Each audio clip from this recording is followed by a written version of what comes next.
Ako po si Lorenzo Servito, may 66 na taong gulang, nakatira sa Barangay Kasinsin, Pakil, Laguna.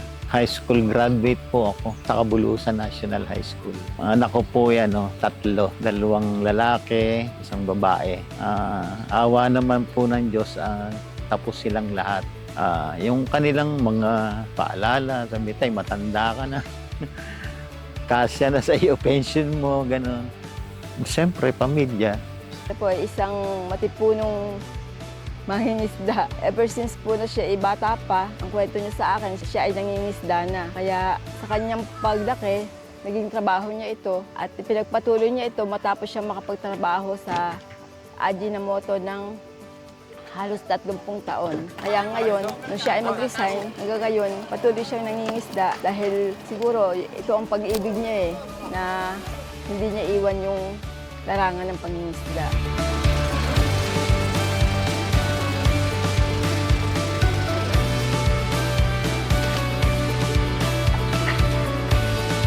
Inspirasyon ko rin yung mga kasama kong mga mangingisda na yung iba, hindi sila makabangon. Kumbaga hindi umaasenso. Kaya nga nagtayo ako ng samahan. Makaranas kami, nakaano kami ng mga training sa hanap buhay, tapos yung alternatibong paghahanap buhay. Di yun, nung mabuo ko po yung yung samahan namin, bali maganda naman po ang naging resulta. Nabigyan kami ng lambat din ng DIPAR, pangkulong sa santuary namin kasi nagtayo kami ng santuary, 2 hectare ang santuary namin. Yun po ang aming naging project. Tapos may mga project din po kami. Nagtanim kami ng vetiver grass kasi kumukuha ng mga toxin sa tubig. Para sa akin po, sa dami naging Pangulo, pinakamagaling na po itong nakilala ko kasi matagal na po akong magdaragat.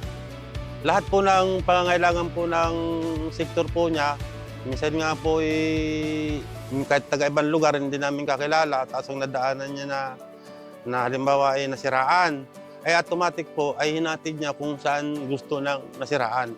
Ganun po siya makasama dito sa amin. Pangisdaan pa rin.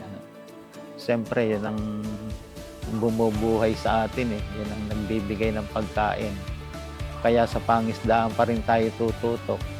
Yung mga lugar ng pangisdaan, tapos yung mga magdaragat din na kulang sa mga gamit, dapat matulungan din. Tapos yung mga alternative livelihood program, yung pa rin dapat. Masaya.